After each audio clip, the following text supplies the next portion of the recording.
Gas ಸಿಗ್ತಾ ಇಲ್ಲ, ಪರದಾಟ ತಪ್ಪಿಲ್ಲ. ಬುಕಿಂಗ್ ಮೆಸೇಜ್ ಬಂದರೂ ವಿತರಣೆ ಆಗ್ತಾ ಇಲ್ಲ. ಜನಸಾಮಾನ್ಯರ ಬದುಕಿಗೆ ಗ್ಯಾಸ್ ಕೊಳ್ಳಿ.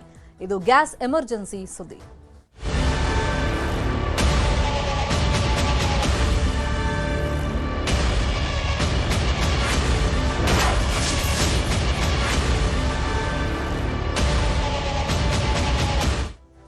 ಮಧ್ಯಪ್ರಾಚ್ಯದಲ್ಲಿ ಯುದ್ಧ ಮುಂದುವರೆದಿದೆ. ಒಂದು ತಿಂಗಳಾಯಿತು ಬರೋಬ್ಬರಿ. ಇನ್ನೊಂದು ಕಡೆ ನಮ್ಮ ದೇಶದಲ್ಲಿ, ನಮ್ಮ ರಾಜ್ಯದಲ್ಲಿ ಸಮಸ್ಯೆ ಆಗ್ತಾ ಇದೆ. ಕಲಬುರಗಿ ಭಾಗದಲ್ಲಿ ಅಡುಗೆ ಅನಿಲ ಸಿಗ್ತಾ ಇಲ್ಲ. ಆಳಂದ ಪಟ್ಟಣದಲ್ಲಿ ಸಿಲಿಂಡರ್ಗೋಸ್ಕರ ಜನ ಕ್ಯೂನಲ್ಲಿ ನಿಂತಿದ್ದಾರೆ. ಏಜೆನ್ಸಿಗಳ ಮುಂದೆ ಕ್ಯೂನಲ್ಲಿ ನಿಂತಿದ್ದಾರೆ ಜನ. ಆಳಂದದಲ್ಲಿ ಬಹುತೇಕ ಏಜೆನ್ಸಿಗಳಲ್ಲಿ ಗ್ಯಾಸ್ ಸಿಗ್ತಾ ಇಲ್ಲ. ಜನ ಮತ್ತಷ್ಟು ಪ್ಯಾನಿಕ್ಗೆ ಒಳಗಾಗ್ತಾ ಇದ್ದಾರೆ. ಸಿಲಿಂಡರ್ ಪೂರೈಕೆ ಆಗ್ತಾ ಇಲ್ಲ ಅಂತೇಳಿ ಏಜೆನ್ಸಿಗಳು ಹೇಳ್ತಾ ಇದ್ದಾವೆ. ಹಾಗಾಗಿ ಬೆಳಿಗ್ಗೆ ಆದ್ರೆ ಸಾಕು, ಖಾಲಿ ಸಿಲಿಂಡರ್ ತಗೋಬರೋದು, ಏಜೆನ್ಸಿ ಮುಂದೆ ಕ್ಯೂ ನಿಂತ್ಕೊಳ್ಳೋದು, ಗ್ಯಾಸ್ ಸಿಗುತ್ತಾ ಅಂತ ಕಾಯೋದು. ಕೆಲಸ ಕಾರ್ಯ ಬಿಟ್ಟು ಈಗ ಗ್ಯಾಸ್ ಸಿಗುವಂತ ಎಮರ್ಜೆನ್ಸಿ ಸಿಚುವೇಶನ್ ನಿರ್ಮಾಣವಾಗಿದೆ. ಅಂದ್ರೆ ಸಿಗುತ್ತಾ ಇಲ್ವಾ ಅನ್ನೋ ಆತಂಕದಲ್ಲಿ ಜನ ಇದ್ದಾರೆ. ನೋಡಿ, ಸರತಿ ಸಾಲಲ್ಲಿ ಹೆಂಗೆ ತಮ್ಮ ತಮ್ಮ ಸೀಟ್ಗಳನ್ನ ರಿಸರ್ವ್ ಮಾಡಿಟ್ಟಿದ್ದಾರೆ ಅಂತೇಳಿ. ಸಿಲಿಂಡರ್ಗೋಸ್ಕರ ಬೆಳಗಿನ ಜಾವದಿಂದಲೇ ಈ ರೀತಿ ಕ್ಯೂನಲ್ಲಿ ತಮ್ಮ ಜಾಗವನ್ನು ರಿಸರ್ವ್ ಮಾಡ್ಕೊಂಡಿದ್ದಾರೆ. ಕೊಲ್ಲಿ ಯುದ್ಧದಲ್ಲಿ ಗ್ಯಾಸ್ ಪೂರೈಕೆಯಲ್ಲಿ ವ್ಯತ್ಯಯ ಉಂಟಾಗಿರುವಂತಹ ಹಿನ್ನೆಲೆಯಲ್ಲಿ ಜನ ದಿನದಿಂದ ದಿನಕ್ಕೆ ಆತಂಕವನ್ನ ಜಾಸ್ತಿ ಮಾಡ್ಕೊಳ್ತಾ ಇದ್ದಾರೆ. ಇದೇ ವಿಚಾರವಾಗಿ ಇನ್ನಷ್ಟು ಡೀಟೇಲ್ ಆಗಿ ಇನ್ಫಾರ್ಮೇಶನ್ ಕೊಡ್ತಾ ಹೋಗೋದಕ್ಕೆ ನೇರ ಸಂಪರ್ಕದಲ್ಲಿ ಕನೆಕ್ಟ್ ಆಗಿದ್ದಾರೆ ಕಲಬುರಗಿಯಿಂದ ನಮ್ಮ ರಿಪೋರ್ಟರ್ ಅರುಣ್. ಎಲ್ಲ ಕಡೆ ಗ್ಯಾಸ್ ಎಮರ್ಜೆನ್ಸಿ ಇದೆ, ಬಟ್ ಆತಂಕಕ್ಕೊಳಗಾಡಬೇಡಿ ಅಂತೇಳಿ ಜನರಿಗೆ ಹೇಳ್ತಾ ಇದ್ದಾರೆ. ಬಟ್ ಕಲಬುರಗಿಯಲ್ಲಿ ರಿಯಾಲಿಟಿ ಏನಿದೆ ಏಜೆನ್ಸಿಗಳ ಮುಂದೆ?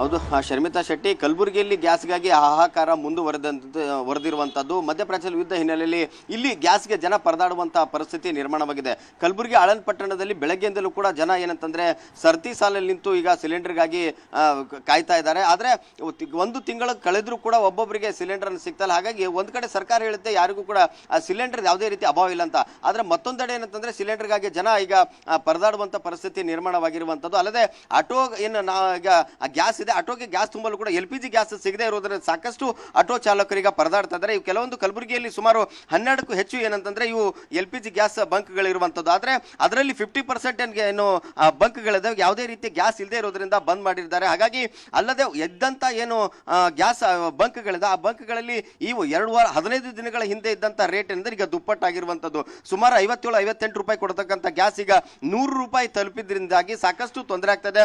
ನಾವು ಪ್ಯಾಸೆಂಜರ್ ಹೊಡೆಯುವಂಥ ಸಂದರ್ಭದಲ್ಲಿ ಯಾರು ನಮ್ಮ ಗ್ರಾಹಕರ ಆಟೋದಲ್ಲಿ ಕೂತ್ಕೋತಾರೆ ಅವರು ಯಾರು ಕೂಡ ಹೆಚ್ಚಿನ ಅಮೌಂಟ್ ಅನ್ನು ಕೊಡಲ್ಲ. ಆದ್ರೆ ನಮಗೆ ಏನಂತಂದ್ರೆ ಈ ಒಂದು ಗ್ಯಾಸ್ ಹಾಕೋದ್ರಿಂದ ನಮ್ಗೆ ಯಾವುದೇ ರೀತಿಯ ಲಾಭ ಆಗ್ತಾ ಇಲ್ಲ. ಇಡೀ ದಿನ ನಾವು ದುಡ್ಕೊಂಡು ವಾಪಸ್ ಹೋಗ್ತದೆ ಅಂತ ಮಾತು ಹೇಳ್ತಾ ಇದ್ದಾರೆ. ಆಟೋ ಚಾಲಕರು ನಮ್ಮೊಂದಿಗೆ ಅವರನ್ನೇ ಮಾತಾಡ್ಸೋಣ.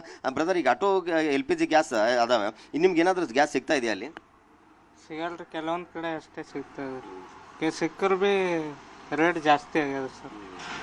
ಈಗ ನೀವು ಎಲ್ಲ ತಿರುಗಾಡ್ಕೊಂಡು ಹೋಗ್ತಿದ್ರಿ, ಸುಮಾರು ಆಟೋ ಏನು 50% ಗ್ಯಾಸ್ ಸಿಲಿಂಡರ್ ಇದು LPG ಗ್ಯಾಸ್ ಇಲ್ಲದೆ ಇದು ಬಾಳ್ತದೆ, ಅದೇನು ವರ್ಕೌಟ್ ಆಗ್ತದೆ ನಿಮ್ಗೆ? ಇಲ್ಲ, ಆಗಲ್ಲ ಸರ್, ಆಗ್ತಾ ಇಲ್ಲ.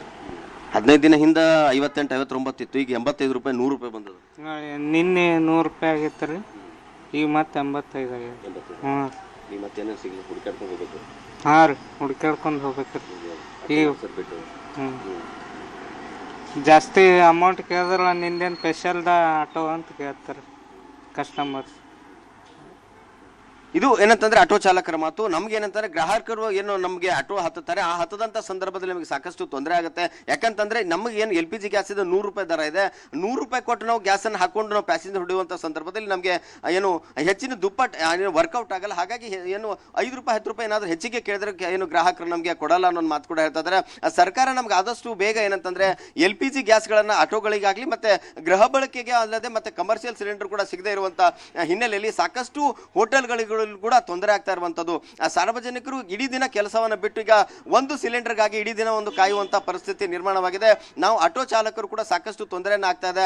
ಇರೋದೇ 12 ಬಂಕ್ಗಳಲ್ಲಿ 2-3 ಬಂಕ್ಗಳಲ್ಲಿ ಮಾತ್ರ LPG ಗ್ಯಾಸ್ ಸಿಗ್ತಾ ಇರುವಂತದ್ದು. ಹಾಗಾಗಿ ನಮಗೆ ಏನಂತಾರೆ ಪ್ಯಾಸೆಂಜರ್ ನಾವು ದುಡಿಯೋದು ಏನು ಆಟೋ ಹೊಡೆಯೋದನ್ನ ಬಿಟ್ಟು ನಾವೀಗ LPG ಗ್ಯಾಸ್ ಸಿಗುತ್ತಾ ಎಲ್ಲಿ ಸಿಗುತ್ತೆ ಅನ್ನೋ ಹುಡುಕಾಡುವಂತದೆ ಕೆಲಸ ಆಗ್ತಾ ಇದೆ. ಹಾಗಾಗಿ ನಮ್ಗೆ ಏನಂತಾರೆ ಸರ್ಕಾರ ಆದಷ್ಟು ಬೇಗ ನಮಗೆ ಒಂದು ದರದಲ್ಲಿಯೂ ಕೂಡ ಒಂದು ವ್ಯತ್ಯಾಸನ ಆಗ್ತದೆ. ಆ ದರವನ್ನ ಕೂಡ ಒಂದು ನಿಗದಿತ ಒಂದು ದರವನ್ನ ಫಿಕ್ಸ್ ಮಾಡಬೇಕು. ಅಲ್ಲದೆ ಹೆಚ್ಚಿನ ದುಪ್ಪಟ್ಟನ ದರ ಯಾರು ತಗೊಂತಾರೆ ಅವರ ವಿರುದ್ಧ ಕ್ರಮಗಳನ್ನು ಕೈಗೊಳ್ಳಬೇಕು. ನಮಗೆ ಕೂಡ ಇಡೀ ದಿನ ನಾವು ದುಡಿದಂತ ಸಂದರ್ಭದಲ್ಲಿ ಖಾಲಿ ಕೈಯಿಂದ ಮನೆಗೆ ಹೋಗುವಂತ ಪರಿಸ್ಥಿತಿ ನಿರ್ಮಾಣವಾಗಿದೆ. ಹಾಗಾಗಿ ನಮಗೆ ಅನುಕೂಲ ಮಾಡಿಕೊಡ್ಬೇಕಂತ ಈಗ ಏನು ಗೃಹ ಬಳಕೆ ಸಿಲಿಂಡರ್ಗಾಗಿ ಕಾಯ್ತಾ ಇರುವಂತಹ ಜನ ಮತ್ತೆ ಆಟೋ ಚಾಲಕರು ಹೇಳ್ತಾ ಇರುವಂತದ್ದು. ಶರ್ಮಿತಾ ಶೆಟ್ಟಿ, ಥ್ಯಾಂಕ್ ಯು ಅರುಣ್, ಈ ಕ್ಷಣದ ಮಾಹಿತಿಯನ್ನು ಕೊಟ್ಟಿದ್ದಕ್ಕೆ. ಕರ್ನಾಟಕಕ್ಕೆ ತಟ್ಟಿದೆ ಮಹಾಯುದ್ಧದ ಎಫೆಕ್ಟ್. ರಾಜ್ಯದಲ್ಲಿ ವಾಣಿಜ್ಯ ಹಾಗೇನೆ ಅಡುಗೆ ಸಿಲಿಂಡರ್ ಅಭಾವ ತಲೆದೋರಿದೆ. ಮೈಸೂರಲ್ಲಿ ಅಡುಗೆ ಅನಿಲ ಸಿಗದೆ ಜನ ಪರದಾಟವನ್ನ ಪಡ್ತಾ ಇದ್ದಾರೆ. ಟಿ ನರಸೀಪುರದಲ್ಲೂ ಅಷ್ಟೇ ಏಜೆನ್ಸಿಗಳ ಮುಂದೆ, ಗ್ಯಾಸ್ ಏಜೆನ್ಸಿಗಳ ಮುಂದೆ ಜನ ಸರತಿ ಸಾಲಲ್ಲಿ ಬಂದು ನಿಂತ್ಕೊಳ್ತಾ ಇದ್ದಾರೆ. ಬುಕ್ ಮಾಡಿದ್ದೀವಿ ಆನ್ಲೈನ್ ಅಲ್ಲಿ, 15 ದಿವಸ ಆಗಿದೆ, ಆದ್ರೆ ಗ್ಯಾಸ್ ಮಾತ್ರ ಇನ್ನೂ ಮನೆಗೆ ಬಂದಿಲ್ಲ ಅಂತ ಹೇಳಿ ಆತಂಕದಿಂದ ಗ್ಯಾಸ್ ಏಜೆನ್ಸಿ ಮುಂದೆ ಬರ್ತಾ ಇದ್ದಾರೆ, ಸರತಿ ಸಾಲಲ್ಲಿ ನಿಂತ್ಕೊಂಡಿದ್ದಾರೆ. ಸಿಲಿಂಡರ್ ಡೆಲಿವರಿ ಅಂತೇಳಿ ಗ್ರಾಹಕರಿಗೆ ಮೆಸೇಜ್ ಬರ್ತಾ ಇದೆ, ಆದ್ರೆ ನಮ್ಮ ಮನೆಗಂತೂ ಯಾವುದೇ ಗ್ಯಾಸ್ ಸಿಲಿಂಡರ್ ತಲುಪಿಲ್ಲ, ಬಂದಿಲ್ಲ. ಇನ್ನು ಗ್ಯಾಸ್ ಏಜೆನ್ಸಿ ಸಿಬ್ಬಂದಿ ಮೊಬೈಲ್ ಅನ್ನ ಸ್ವಿಚ್ ಆಫ್ ಮಾಡ್ಕೊಂಡಿದ್ದಾರೆ. ನಮ್ಮ ಹೆಸರಲ್ಲಿ ಬುಕ್ ಆಗಿದೆ, ಅದ್ರ ಡೆಲಿವರಿ ಆಗಿದೆ ಅಂತಾನೂ ಮೆಸೇಜ್ ಬಂದಿದೆ. ಹಾಗಾಗಿ ಇದನ್ನೆಲ್ಲ ಕಾಳಸಂತೆಯಲ್ಲಿ ಏನಾದರೂ ಮಾರಾಟ ಮಾಡಿದಾರಾ ಅಂತೇಳಿ ಈಗ ಆರೋಪಗಳು ಕೇಳಿ ಬರ್ತಾ ಇದೆ. ದೂರು ನೀಡಿದ್ರೂ ಕೂಡ ಕ್ರಮ ಇಲ್ಲ ಅಂತೇಳಿ ಗ್ರಾಹಕರು ಕಿಡಿಕಾರ್ತಾ ಇದ್ದಾರೆ. ಅಧಿಕಾರಿಗಳು ಈ ಕುರಿತಂತೆ ಕ್ರಮ ವಹಿಸಬೇಕು. ಕಾಳಸಂತೆಯಲ್ಲಿ ಅಕ್ರಮವಾಗಿ ಗೃಹ ಬಳಕೆ ಸಿಲಿಂಡರ್ ಮಾರಾಟ ಕಡಿವಾಣ ಹಾಕಬೇಕು. ಆಹಾರ ಇಲಾಖೆ ಅಧಿಕಾರಿಗಳಿಗೆ ಈ ಬಗ್ಗೆ ಸಾರ್ವಜನಿಕರು ಮನವಿಯನ್ನ ಮಾಡಿಕೊಂಡಿದ್ದಾರೆ. ಗ್ಯಾಸ್ ಎಮರ್ಜೆನ್ಸಿ ಉದ್ಭವವಾಗಿದೆ, ದೂರು ಕೊಟ್ಟರೂ ಕೂಡ ಇದಕ್ಕೆ ಸರಿಯಾಗಿ ಸ್ಪಂದಿಸ್ತಾ ಇಲ್ಲ ಆಹಾರ ಇಲಾಖೆ ಅಧಿಕಾರಿಗಳು ಅಂತ ಗ್ರಾಹಕರು ಆರೋಪ ಮಾಡ್ತಾ ಇದ್ದಾರೆ. ಕಾರಣ ನೋಡಿ, ಈಗ ತುಂಬಾ ಕಡೆ ಕಲಬುರಗಿ ಆಯಿತು, ಈಗ ಮೈಸೂರಿನ ಕೆಲವು ಭಾಗಗಳಲ್ಲೂ ಅಷ್ಟೇ ಫಸ್ಟ್ ಬುಕ್ ಮಾಡ್ಕೊಂಡಿದ್ದಾರೆ. ಈಗ ಮೆಸೇಜು ಬಂದಿದೆ, ಡೆಲಿವರ್ಡ್ ಅಂತ ಬಂದ್ಬಿಟ್ಟಿದೆ, ಬಟ್ ನಮ್ಮ ಮನೆಗಂತೂ ಯಾವುದೇ ಸಿಲಿಂಡರ್ ಈಗ ಬಂದಿಲ್ಲ ಅಂತಾನೆ ಗ್ರಾಹಕರು ಆರೋಪ ಮಾಡ್ತಾ ಏಜೆನ್ಸಿಗಳ ಮುಂದೆ ಬಂದು ಕ್ಯೂನಲ್ಲಿ ನಿಂತ್ಕೊಳ್ತಾ ಇದ್ದಾರೆ. ನಾವು 4 ದಿನ ಆಯಿತು ಗ್ಯಾಸ್ ಬುಕ್ ಮಾಡಿ. ಗ್ಯಾಸು ನಾವು ಬುಕ್ ಮಾಡಿದ್ರು ಗ್ಯಾಸ್ ಸಿಲಿಂಡರ್ ನಮಗೆ ತಲುಪೇ ಇಲ್ಲ. ನಮಗೆ ಡೆಲಿವರಿ ಆಗಿದೆ, ಮೆಸೇಜ್ ಆಗಿದೆ ಅಂದ್ಬಿಟ್ಟು ಮೆಸೇಜ್ ಬಂದಿದೆ.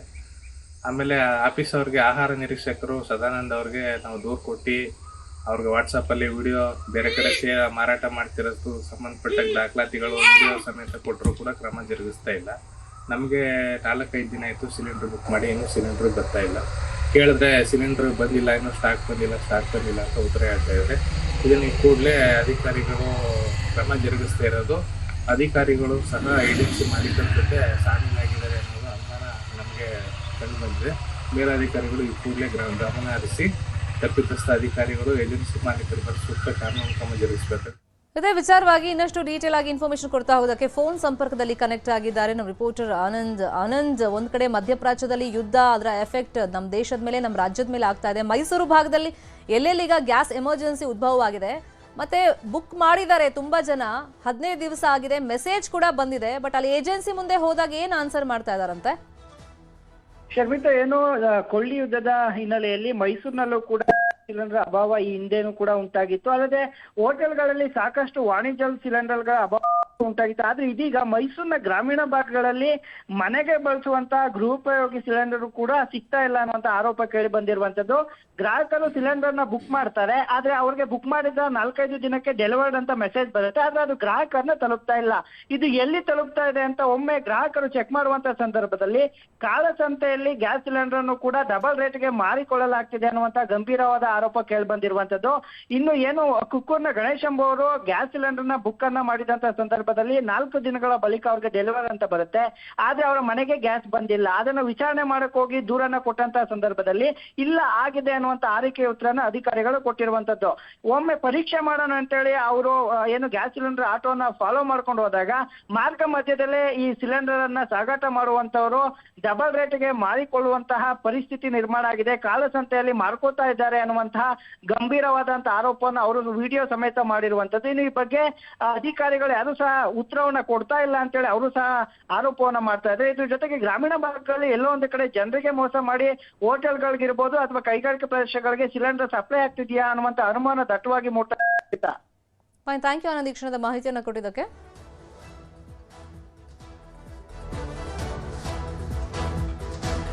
ಇನ್ನೊಂದು ಕಡೆ ಬಳ್ಳಾರಿಯಲ್ಲಿ ಆಟೋ ಎಲ್ಪಿಜಿ ದರವನ್ನ ಏರಿಕೆ ಮಾಡಲಾಗಿದೆ. 1 ಕೆಜಿ ಎಲ್ಪಿಜಿ ಮೇಲೆ 15 ರೂಪಾಯಿ ಏರಿಕೆ ಮಾಡಿದ್ದಾರೆ. ದರ ಏರಿಕೆಯಿಂದ ಆಟೋ ಚಾಲಕರು ಕಂಗಾಲಾಗಿದ್ದಾರೆ. ಇಷ್ಟು ರೇಟ್ ಕೊಟ್ಟು ಗ್ಯಾಸ್ ಖರೀದಿ ನಾವು ಹೆಂಗ್ ಮಾಡೋದು, ನಾವು ಜೀವನ ಮಾಡೋದು ಹೆಂಗೆ ಅಂತ ಹೇಳಿ ಆಟೋ ಚಾಲಕರು ಪ್ರಶ್ನೆಯನ್ನ ಮಾಡಿದ್ದಾರೆ. ಇಷ್ಟೇ ಅಲ್ಲ, ಆಟೋ ಚಾಲಕರು ಪ್ರತಿಭಟನೆಯನ್ನೂ ಮಾಡಿ ತಮ್ಮ ಆಕ್ರೋಶವನ್ನ ವ್ಯಕ್ತಪಡಿಸಿದ್ದಾರೆ. ಹೊಸಪೇಟೆ ಡಿವೈಎಸ್ಪಿ ನೇತೃತ್ವದಲ್ಲಿ ಸಂಧಾನ ಮಾಡಿದಾರಂತೆ. ಗ್ಯಾಸ್ ದರ ಏರಿಕೆ ಮಾಡಲ್ಲ ಅಂತ ಏಜೆನ್ಸಿಯವರು ಪ್ರತಿಭಟನೆ ಆದ ಮೇಲೆ ಒಂದು ಪ್ರಾಮಿಸ್ ಅನ್ನ ಮಾಡಿದ್ದಾರೆ, ಅಭಯವನ್ನ ಕೊಟ್ಟಿದ್ದಾರೆ. ಆಟೋ ಚಾಲಕರಿಗೂ ಸಂಕಷ್ಟ ಆಗ್ತಾ ಇದೆ. ದಿಢೀರ್ ಅಂತ ಹೇಳಿ ಇವರು ಗ್ಯಾಸ್ ರೇಟನ್ನ ಜಾಸ್ತಿ ಮಾಡಿಬಿಟ್ರೆ ನಾವು ಜೀವನ ನಡೆಸೋದು ಹೆಂಗೆ ಅಂತ ಹೇಳಿ ಆಟೋ ಚಾಲಕರು ಪ್ರಶ್ನೆ ಮಾಡ್ತಾ ಪ್ರತಿಭಟನೆಯನ್ನ ಮಾಡಿದ್ದಾರೆ. ಆಟೋ ಚಾಲಕರು ಪ್ರತಿಭಟನೆಯನ್ನ ಮಾಡಿದ್ದಾರೆ. ಅದಾದ್ಮೇಲೆ ಹೊಸಪೇಟೆ ಡಿವೈಎಸ್ಪಿ ನೇತೃತ್ವದಲ್ಲಿ ಸಂಧಾನವನ್ನ ಮಾಡಿದ್ದಾರೆ. ಏಜೆನ್ಸಿಯವರು ಈಗ ಇಲ್ಲ, ನಾವು ಗ್ಯಾಸ್ ದರ ಏರಿಕೆ ಮಾಡಲ್ಲ, ಹಿಂದಿನ ದರ ಏನಿದೆ ಅದರಲ್ಲೇ ನಾವು ಗ್ಯಾಸ್ ವಿತರಣೆಯನ್ನ ಮಾಡ್ತೀವಿ ಅಂತ ಹೇಳಿದಾರಂತೆ. ಸಂಧಾನ ಆದ್ಮೇಲೆ ಈ ಭರವಸೆಯನ್ನ ಈಗ ಗ್ಯಾಸ್ ಏಜೆನ್ಸಿಯವರು ಕೊಟ್ಟಿದ್ದಾರೆ. ಎಲ್ರಿಗೆ ವೈರಲ್ ಮಾಡಿಬಿಡ್ತಾರೆ, ರೇಟ್ ಜಾಸ್ತಿ ಆಗಂಗಿಲ್ಲ. ನಾಳೆ ಸಾಯಂಕಾಲವರೆಗೆ ಹಂಗೇನು ಅವ್ರು ರೇಟ್ ಜಾಸ್ತಿ ಮಾಡ್ರೆ ಇವನ್ನೇ ತಿರುತ್ತಾರೆ ಅವರು. ಹಂಗೇನಿಂತ ಪದ ನಾವು ಮಾತಾಡ್ತೀವಿ. ಯಾರಿಗೂ ಜಾಸ್ತಿ ಒಟ್ಟು ನಮ್ಮ ಹುಡುಗರು ಹೆಂಗ ಪ್ಯಾನಿಕ್ ಆಗಿಬಿಡ್ತಾರ. ಗ್ಯಾಸ್ ಇಲ್ಲ ಅಂತ ಅಲ್ಲಿ ಸರ್ಕಲ್ ತಗೊಂಡ ಈ ಕಡೆ ಸರ್ಕಲ್ ತಗೊಂಡು ನಿಂತ್ಕೊಂಡ್ರಲ್ಲ. ಇನ್ನ 3 ದಿನ ಆದ್ರೆ ವಿಜಯನಗರ ಜಿಲ್ಲೆ ಹೊಸಪೇಟೆಯಲ್ಲಿನೂ ಗ್ಯಾಸನ್ನ ಏಕಾಏಕಿ 100 ರೂಪಾಯಿ ಮಾಡಿದ್ರು. ಅದರ ವಿರುದ್ಧವಾಗಿ ಹೊಸಪೇಟೆಯಲ್ಲಿ ಇಂದು CITUನ ಆಟೋ ಚಾಲಕರ ಸಂಘಟನೆ ನೇತೃತ್ವದಲ್ಲಿ ಹೋರಾಟ ಮಾಡ್ತೀವಿ ಅಂತೇಳಿ ಪೊಲೀಸ್ ಇಲಾಖೆ ಗಮನಕ್ಕೆ ತಂದಾಗ ತಕ್ಷಣ ಎಚ್ಚೆತ್ತಂತ ಪೊಲೀಸ್ ಇಲಾಖೆ ಮತ್ತು ಆಹಾರ ಸರಬರಾಜು ಇಲಾಖೆ ಸಂಬಂಧಪಟ್ಟಂತ ಬಂಕ್ನ ಮ್ಯಾನೇಜರ್ಗಳ ಹತ್ರ ಮಾತಾಡಿ ಇವತ್ತು ರೇಟನ್ನು ಯಥಾಸ್ಥಿತಿ ಕಾಪಾಡಬೇಕು ಅಂತೇಳಿ ಮತ್ತು 84-85 ರೂಪಾಯಿಗೆ ಸ್ಟಿಕ್ ಆನ್ ಮಾಡಿಸಿದ್ದಾರೆ. ಸೊ ಹಂಗಾಗಿ ಯಾರು ಹೊಸಪೇಟೆ ಆಟೋ ಚಾಲಕರು ಹೆಚ್ಚು ಹಣ ಕೊಟ್ಟು ಗ್ಯಾಸ್ ತೊಗೊಳೋಂಥ ಅವಶ್ಯಕತೆ ಇಲ್ಲ. ಏನು 84-85 ರೂಪಾಯಿ ಅಷ್ಟು ಮಾತ್ರ ನೀವು ಕೊಟ್ಟು ಗ್ಯಾಸನ್ನು ರಿಫಿಲ್ ಮಾಡ್ಕೋಬೇಕು. ನಿಮಗೆ ಆ ರೀತಿ ಯಾರಾದರೂ ಹೆಚ್ಚು ಬೆಲೆಯನ್ನು ಡಿಮ್ಯಾಂಡ್ ಮಾಡ್ತಾ ಇದ್ದಾರೆ ಅಥವಾ ಕಡಿಮೆ ಗ್ಯಾಸನ್ನು ಹಾಕ್ತಾ ಇರೋಂಥದ್ದು ಅಥವಾ ನಿಮಗೆ ತೊಂದರೆ ಮಾಡ್ತಕ್ಕಂಥದ್ದಿದ್ರೆ CITUನ ಆಟೋ ಚಾಲಕರ ಸಂಘಟನೆ ನಿರಂತರವಾಗಿ ನಿಮ್ಮ ಜೊತೆ ಇರ್ತದೆ. ನಿಮ್ಗೇನಂತ ಸಂದರ್ಭ ಇದ್ದರೆ ದಯಮಾಡಿ ನಮ್ಮನ್ನು ಸಂಪರ್ಕ ಮಾಡಿ ಅಂತ ಹೇಳ್ತಾ ತಮ್ಮೆಲ್ಲರಿಗೂ ಇದೇ ವಿಚಾರವಾಗಿ ಇನ್ನಷ್ಟು ಡೀಟೇಲ್ ಆಗಿ ಇನ್ಫಾರ್ಮೇಶನ್ ಕೊಡ್ತಾ ಹೋಗೋದಕ್ಕೆ ಫೋನ್ ಸಂಪರ್ಕದಲ್ಲಿ ಕನೆಕ್ಟ್ ಆಗಿದ್ದಾರೆ ನಮ್ಮ ರಿಪೋರ್ಟರ್ ಬಸವರಾಜು. ಏಕಾಏಕಿ ಬೆಲೆ ಏರಿಕೆ ಮಾಡಿದಾಗ ಸಹಜವಾಗಿ ಆಟೋ ಚಾಲಕರಿಗೂ ಆತಂಕ ಆಗಿರುತ್ತೆ. ಈಗ ಎಲ್ಲ ಬಂಕ್ಗಳಲ್ಲಿ ಅಂದ್ರೆ LPG ಸಿಗುವಂತ ಬಂಕ್ಗಳಲ್ಲಿ ಯಥಾ ಪ್ರಕಾರ ಹಳೆ ರೇಟೇ ಇದೆಯಾ ಅಥವಾ ಎಲ್ಲರೂ ಜಾಸ್ತಿ ಮಾಡಿದಾರಾ? ರಿಯಾಲಿಟಿ ಚೆಕ್ ಏನ್ ಹೇಳ್ತಾ ಇದೆ? ಶರ್ಮಿತಾ, ಇದು ವಿಜಯನಗರ ಜಿಲ್ಲೆ ಹೊಸಪೇಟೆ ನಗರದಲ್ಲಿ ಏನು LPG ಘಟಕಗಳಿದ್ದಾವೆ. LPG ಬಂಕ್ಗಳಲ್ಲಿ ಏಕಾಏಕಿಯಾಗಿ ನಿನ್ನೆಯಿಂದ ಕೂಡ ಪ್ರತಿ ಲೀಟರ್ಗೆ 15 ರೂಪಾಯಿಯನ್ನ ಏರಿಕೆ ಮಾಡಿರ್ತಕ್ಕಂಥದ್ದು. ಇದರಿಂದ ಆಟೋ ಚಾಲಕರು ಸಾಕಷ್ಟು ಆಕ್ರೋಶವನ್ನ ಕೂಡ ವ್ಯಕ್ತಪಡಿಸಿರ್ತಕ್ಕಂಥದ್ದು. LPG ಬಂಕ್ಗಳ ಮುಂದೆ ಪ್ರತಿಭಟನೆ ನಡೆಸಿ ಏನು ಹಿಂದೆ ಇರ್ತಕ್ಕಂಥ ದರವನ್ನೇ ನಿಗದಿ ಮಾಡಬೇಕು ಅನ್ನೋಲ್ಲಿ ಕೂಡ ಸಾಕಷ್ಟು ಪಟ್ಟನ್ನ ಹಿಡಿದು ಪ್ರತಿಭಟನೆ ನಡೆಸಿರ್ತಕ್ಕಂಥದ್ದು. ತದನಂತರ ಸ್ಥಳಕ್ಕೆ DSP ಕೂಡ ಭೇಟಿ ನೀಡಿ ಅಂದ್ರೆ ಬಂಕ್ ಮಾಲಕರಿಗೆ ಕೂಡ ಎಚ್ಚರಿಕೆಯನ್ನ ಕೂಡ ಕೊಟ್ಟಿರ್ತಕ್ಕಂಥದ್ದು. ಆಟೋ ಚಾಲಕರ ಒಂದು ಸಂಘಟನೆ ಮುಖಂಡರು ಕೂಡ ಭಾಗವಹಿಸಿ ಏನು ಹಿಂದೆ ದರ ಇತ್ತು ಅದೇ ದರವನ್ನೇ ನಿಗದಿ ಮಾಡಬೇಕು, ಈ ರೀತಿಯಾಗಿ ನೀವು ಹಠಗಭಾವನ್ನ ಸೃಷ್ಟಿ ಮಾಡಬಾರ್ದು ಅನ್ನಿಟ್ಟಲ್ಲಿ ಕೂಡ ಒಂದು ಬಂಕ್ ಮಾಲಕರಿಗೆ ಎಚ್ಚರಿಕೆಯನ್ನ ಕೊಟ್ಟ ನಂತರ ಈಗ ಬಂಕ್ ಮಾಲೀಕರು ಹಿಂದಿನ ದರವನ್ನು ಪಡೆಯಲು ಕೂಡ ಮುಂದಾಗಿರ್ತಕ್ಕಂಥದ್ದು. ಏಕಾಏಕಿಯಾಗಿ 15 ರೂಪಾಯಿ ಏರಿಕೆ ಮಾಡಿರ್ತಕ್ಕಂಥ ಹಿನ್ನೆಲೆಯಲ್ಲಿ ಆಟೋ ಚಾಲಕರು ಸಾಕಷ್ಟು ಆಕ್ರೋಶವನ್ನು ಕೂಡ ವ್ಯಕ್ತಪಡಿಸಿರ್ತಕ್ಕಂಥದ್ದು. ಯಾಕಂತಂದ್ರೆ ಸಾಕಷ್ಟು ಸಂಖ್ಯೆಯಲ್ಲಿ ನೂರಾರು ಸಂಖ್ಯೆಯಲ್ಲಿ ಆಟೋ ಚಾಲಕರು ಜಮಾಯಿಸಿ ಪ್ರತಿಭಟನೆ ನಡೆಸಿದ ನಂತರ ಬಂಕ್ ಮಾಲೀಕರು ಮತ್ತೆ ಹಿಂದಿರ್ತಕ್ಕಂಥ ದರವನ್ನ ನಿಗದಿ ಮಾಡ್ಲಿಕ್ಕೆ ಕೂಡ ಈಗ ಮುಂದಾಗಿರ್ತಕ್ಕಂಥದ್ದು. ಫೈನ್, ಫಾಲೋ ಅಪ್ ಮಾಡೋಣ ಸುದ್ದಿನ. Thank you Basavaraju. ಗ್ಯಾಸ್ನ ಅಭಾವ ತಲೆದೋರಿದೆ, ಗ್ಯಾಸ್ ಸಿಗ್ತಾ ಇಲ್ಲ. ಪರ್ಯಾಯ ವ್ಯವಸ್ಥೆ ಅಂತಂದ್ರೇನು? ಸೌದೆ ಒಲೆ ಬಳಸಿದ್ರು ಕೂಡ ಬೆಂಗಳೂರಲ್ಲಿ ಕಷ್ಟ. ಯಾಕೆ ಅಂದ್ರೆ ಬೆಂಗಳೂರಲ್ಲಿ ಸೌದೆ ಒಲೆ ಬಳಸೋದಕ್ಕೆ ಓನರ್ ಗರಂ ಆಗಿದ್ದಾರೆ. ಬಾಡಿಗೆದಾರರನ್ನ ಖಾಲಿ ಮಾಡಿಸಿದ್ದಾರೆ ಮನೆ ಮಾಲೀಕ. ಬ್ಯಾಟರಾಯನಪುರದ ಅಶ್ವಥ್ ನಗರದಲ್ಲಿ ನಡೆದಿರುವಂತಹ ಘಟನೆ ಇದು. ಬಾಡಿಗೆದಾರನ್ನೇ ಮಾಲೀಕ ಖಾಲಿ ಮಾಡಿಸಿದ್ದಾರೆ. ಅವ್ರು ಹೇಳ್ತಿರೋದು, ಈ ರೀತಿ ಸೌದೆ ಬಳಸಿ ಅಡಿಗೆ ಮಾಡಿದ್ರೆ ನಮ್ಮ ಪೇಂಟಿಂಗ್ ಎಲ್ಲ ಹಾಳಾಗುತ್ತೆ ಅಂತೇಳಿ ಮನೆ ಮಾಲೀಕ ಗರಂ ಆಗಿದ್ದಾರೆ. ಬಾಡಿಗೆದಾರನಿಗೆ ಗ್ಯಾಸ್ ಖಾಲಿ ಆಗಿತ್ತು, ಹೀಗಾಗಿ ಸೌದೆ ಒಲೆಯಲ್ಲಿ ಅಡುಗೆ ಮಾಡ್ತಾ ಇದ್ರಂತೆ. ಹಿಂಗೆ ಅಡುಗೆ ಮಾಡಬೇಡಿ ಅಂತ ಓನರ್ ಬಂದು ಹೇಳಿದಾರಂತೆ. ಕಿಡ್ನಿ ಲಿವರ್ ಸಮಸ್ಯೆಯಿಂದ ಬಳಲ್ತಿರುವಂತಹ ವ್ಯಕ್ತಿಯನ್ನ ಮನೆ ಖಾಲಿ ಮಾಡಿಸಿದ್ದಾರೆ ಅನ್ನೋ ಆರೋಪ ಕೇಳಿಬಂದಿದೆ. ಗ್ಯಾಸ್ ಜೊತೆಗೆ ಸೂರು ಸಿಗದೆ ಈ ಕುಟುಂಬ ಈಗ ಕಂಗಾಲಾಗಿದೆ. वो गैस क्या काम भी नहीं था भैया, 15 दिन से गैस का बहुत परेशानी थी। उसके वास्ते हमें थे उसके घर में 5 साल से उसके घर में ही सो। अब गैस नहीं ना को हमें चूल्हे में पकाने को थे। अब वो क्या बोल रहे हैं तो गैस ये चूल्हा सिल गया तो घर खाली कराना है। अब हमारे जैसे गरीबों खाने को खाना होटल का खाओगे तो कहाँ से होता? एक तो माजूर अलग हो, अब उनके हाथ से होता नहीं। कहाँ देखो होटलों का रोज खाने होता है, मैं बोले नहीं होता ना। एक 4 ಇನ್ನು ಸೌದೆ ಒಲೆಯಿಂದ ಅಡುಗೆ ಮಾಡದಂತೆ ಹೇಳಿದ್ದೆ. ಸೌದೆ ಒಲೆಯಲ್ಲಿ ಅಡುಗೆ ಮಾಡಂಗಿದ್ರೆ ಮನೆ ಖಾಲಿ ಮಾಡಿ ಅಂತ ಹೇಳಿದ್ದೀನಿ ಅಂತ ಮನೆ ಮಾಲೀಕರು ಹೇಳಿದ್ದಾರೆ. ಅಲ್ಲಿ ಗೋಡೆ ಪಕ್ಕದಲ್ಲಿ ಬಂದು ಒಲೆ ಹಚ್ಚಿದ್ರು ಅವರು. ಓಕೆನಾ, ಪೇಂಟ್ ಎಲ್ಲ ಹಾಳಾಗಿದೆ. ನಾನೇನಂದೆ ಒಲೆ ಹಚ್ಚಂಗಿದ್ರೆ ನಮ್ಮ ಮನೇಲಿ ಇರ್ಬೇಡ್ರಮ್ಮ, ಖಾಲಿ ಮಾಡ್ರಿ ಅಂತ ಹೇಳ್ದೆ ನಾನು. ಆಯ್ತಾ, ಇಲ್ಲ ನಾ ಹಚ್ಚಲ್ಲ ಅಂದ್ಬಿಟ್ಟು ಹೇಳಿದ್ರು ಅವರು. ಆಯ್ತಾ, ಆಮೇಲೆ ನಾನೇ ಇರ್ಲಿಲ್ಲ, ನನ್ ಮಗಳದ್ದು ಫಂಕ್ಷನ್ ಇತ್ತು ಕೆಂಗೇರಿಯಲ್ಲಿ. ಓಕೆನಾ, ನಾನು ಹೋಗಿ ಬರೋಸಲ್ಲ ನನ್ಗೆ ಹೇಳಿದ್ರೆ ಮನೆ ಖಾಲಿ ಮಾಡ್ಕೊಂಡು ಹೊರಟೋಗಿದ್ದಾರೆ ಅವರು. ನಾನು ಖಾಲಿ ಮಾಡ್ಸಿಲ್ಲ, ಅವ್ರಾಗವ್ರೆ ಖಾಲಿ ಮಾಡಿರೋದು. ಅವ್ರಾಗವ್ರೆ ಸಾಮಾನ್ಯ ನನ್ಗೆ ಹೇಳು ಇಲ್ಲ ಖಾಲಿ ಮಾಡ್ತೀನಿ ಅಂತ ಹೇಳ್ದೇನೆ ಖಾಲಿ ಮಾಡ್ಕೊಂಡು ಹೊರಟೋಗಿದ್ದಾರೆ. ಖಾಲಿ ಮಾಡ್ಕೊಂಡು ಹೊರಟೋದ್ಮೇಲೆ ನನ್ಗೆ ಆಮೇಲೆ ರಾತ್ರಿ ಗೊತ್ತಾಯ್ತು ಮತ್ತೆ ಬೆಳಗ್ಗೆ ಬಂದು ಎಲ್ಲ ಇದ್ ಮಾಡಿ ನಾನು ಅಡ್ವಾನ್ಸ್ ಕಾಸೆಲ್ಲ ಕೊಟ್ಟು ಕಳ್ಸಿದ್ದೀನಲ್ಲ ನಾನು, ಮತ್ತೇನಂತ ಅವ್ರದ್ದು. ಓಕೆ, ಯಾವತ್ತಾಗಿರೋದು ಸರ್ ಇದು? ನೆನ್ನೆನೆ ನಿನ್ನೆ ಮೊನ್ನೆ ಆಗಿರೋದು? ನೈಟ್ ಖಾಲಿ ಮಾಡಿದಾರೆ ಮೇಡಮ್ ಅವರು. ಓಕೆ. ನನಗ್ ಗೊತ್ತೇ ಇಲ್ಲ, ಅವ್ರು ಸಾಮಾನ್ ಎತ್ತಿರೋದೇ ಗೊತ್ತಿಲ್ಲ. ಹಾ, ಈಗ ಅಲ್ಲಿ ತಪ್ಪಾದ್ರೆ ಹೋಗಿ ನಾವು ಕೇಳ್ಬೇಕಾ ಬೇಡ? ಹೌದು ಕರೆಕ್ಟ್. ಈಗ ಮನೆ ಗೋಡೆ ಪೇಂಟ್ ಫುಲ್ ಅದಕ್ಕೆಲ್ಲ ಒಂದ್ ಕಲ್ಲ ಅಷ್ಟೇ ಗೋಡೆ ಹೊಡೆಯಕ್ಕಲ್ಲ, ಫುಲ್ ಮನೆ ಬಿಲ್ಡಿಂಗ್ ಎಲ್ಲ ಹೊಡಿಬೇಕು ನನ್ ಪೇಂಟ್. ಹಾ, ಕಲರ್ ಚೇಂಜ್ ಆಗಲ್ವಾ ಪೇಂಟ್ ಹೊಡೆದ್ರೆ? ಹೌದೌದು. ಅದಕ್ಕೆ ನಾನೆಲ್ಲ ಒಲೆ ಹಚ್ಬೇಡ್ರಿ ಅಂತ ನಾನು ಹೇಳ್ದೆ. Okay okay. ಒಲೆ ಹಚ್ಬೇಡ್ರಿ ಅಂತ ಹೇಳಿದ್ರೆ ತಪ್ಪು ಅಂದ್ರೆ ಇನ್ಯಾವ ತರ ಇರ್ಬೇಕು ಓನರ್ ಅಂತ ನೀವ್ ಹೇಳಿ. ಈಗ ಒಬ್ರು ಹಚ್ಚಿದ್ರೆ ನಂದಲ್ಲ 20-30 ಮನೆ ಇದಾವೆ, ಎಲ್ಲಾರು ಹಚ್ಚಲ್ವಾ ಅವಾಗ? ಬೇರೆ ಇನ್ನೇನೋ ಅವ್ರನ್ನ ಖಾಲಿ ಮಾಡಿ ಅಂತ ಕೂಡ ನಾನು ಹೇಳಿಲ್ಲ. ಬಾಡಿಗೆನೂ ಅಷ್ಟೇ ಟೈಮ್ ಕರೆಕ್ಟ್ ಬಾಡಿಗೆನೂ ಕೊಡ್ತಾ ಇರ್ಲಿಲ್ಲ. 10ನೇ ತಾರೀಕು ಬಾಡಿಗೆ 15-20 ಕೊಡ್ತಾರೆ. ಸರಿ ಹೋಗ್ಲಿ ಬಿಡ, ನಾ ಎಲ್ಲ ಅಡ್ಜಸ್ಟ್ ಮಾಡ್ಕೊಂಡ್ ಬಂದ್ರೆ ಮೇಡಮ್ ನಾವು. ಅಮೆರಿಕ ಹಾಗೂ ಬ್ರಿಟನ್ನಲ್ಲಿ ಸಾವಿರಾರು ಜನ ದಂಗೆ ಎದ್ದಿದ್ದಾರೆ. ಟ್ರಂಪ್ ಅಧಿಕಾರದಿಂದ ಕೆಳಗೆ ಇಳಿಬೇಕು ಅಂತ ಹೇಳಿ ಹೋರಾಟವನ್ನ ಮಾಡ್ತಾ ಇದ್ದಾರೆ. ಅಮೆರಿಕದ ಹಲವು ನಗರಗಳಲ್ಲಿ ಟ್ರಂಪ್ ವಿರುದ್ಧ ಆಕ್ರೋಶ ವ್ಯಕ್ತವಾಗ್ತಾ ಇದೆ, ಪ್ರತಿಭಟನೆಯನ್ನ ಮಾಡಲಾಗ್ತಾ ಇದೆ. ಪ್ರತಿಭಟನಾಕಾರರ ಆಗ್ರಹ ಟ್ರಂಪ್ ಅಧಿಕಾರದಿಂದ ಕೆಳಗಡೆ ಇಳಿಬೇಕು ಅನ್ನೋದು. ಬ್ರಿಟನ್ನಲ್ಲಿ ರಾಜರ ಆಳ್ವಿಕೆ ವಿರುದ್ಧ ಜನ ಹೋರಾಟ ಮಾಡ್ತಾ ಇದ್ದಾರೆ. ನಮ್ಮ ರಾಜಕೀಯ ಹಕ್ಕು ನಮಗೆ ಬೇಕು ಅಂತ ಹೇಳಿ ಆಗ್ರಹವನ್ನ ಮಾಡ್ತಾ ಇದ್ದಾರೆ. ಲಂಡನ್ನಲ್ಲಿ ನೋ ಕಿಂಗ್ ಡೇ ಹೆಸರಲ್ಲಿ ಹೋರಾಟವನ್ನ ಮಾಡಲಾಗ್ತಾ ಇದೆ. ಬ್ರಿಟನ್ನಲ್ಲಿ ರಾಜರ ಆಳ್ವಿಕೆ ವಿರುದ್ಧ ಹೋರಾಟ ಮಾಡ್ತಿರೋದು. ಲೋಕಲ್ ಎಲೆಕ್ಷನ್ಗೆ ವೋಟಿಂಗ್ ಪವರ್ ನೀಡಿ ಅಂತ ಹೇಳಿ ಧರಣಿಯನ್ನ ಮಾಡ್ತಾ ಇದ್ದಾರೆ. ಬ್ರಿಟನ್ನಲ್ಲಿ ಸುಮಾರು 500 ಗುಂಪುಗಳಿಂದ ಈ ಧರಣಿಯನ್ನ ಮಾಡಲಾಗ್ತಾ ಇದೆ. ಮುಸ್ಲಿಂ ಸಂಘಟನೆಗಳು, ಟ್ರೇಡ್ ಯೂನಿಯನ್ಸ್, ಜನಾಂಗೀಯ ನಿಂದನೆ ವಿರೋಧಿ ಸಂಘಟನೆಗಳು ಹೋರಾಟಕ್ಕಿಳಿದಿವೆ. ಲಂಡನ್ನಲ್ಲಿ ಪಾರ್ಲಿಮೆಂಟ್ ಮುಂದೆ ದೊಡ್ಡ ಹೋರಾಟ ನಡೆದಿದೆ. ಈ ಹಿಂದೆ ಕೂಡ ಸಾಕಷ್ಟು ಹೋರಾಟಗಳು ನಡೆದಿದ್ವು. ಅಮೆರಿಕದಲ್ಲಿ ಟ್ರಂಪ್ ವಿರುದ್ಧ ಜನ ಬೀದಿಗಿಳಿದಿದ್ದಾರೆ. ಅವರು ಅಧಿಕಾರದಿಂದ ಕೆಳಗಿಳಿಬೇಕು ಅಂತ ಹೇಳಿ ಪ್ರತಿಭಟನಾಕಾರರು ಪ್ರಮುಖ ನಗರಗಳಲ್ಲಿ ಅಮೆರಿಕದಲ್ಲಿ ಆಗ್ರಹವನ್ನ ಮಾಡ್ತಾ ಇದ್ದಾರೆ. ಲಾಸ್ ಏಂಜಲೀಸ್ ಇರ್ಬೋದು, ನ್ಯೂಯಾರ್ಕ್ ಇರ್ಬೋದು, ವಾಷಿಂಗ್ಟನ್ ಇರ್ಬೋದು, ಹೀಗೆ ಪ್ರಮುಖ ನಗರಗಳಲ್ಲಿ ಅಮೆರಿಕದಲ್ಲೂ ಕೂಡ ಪ್ರತಿಭಟನೆಯನ್ನ ಮಾಡ್ತಾ ಇದ್ದಾರೆ.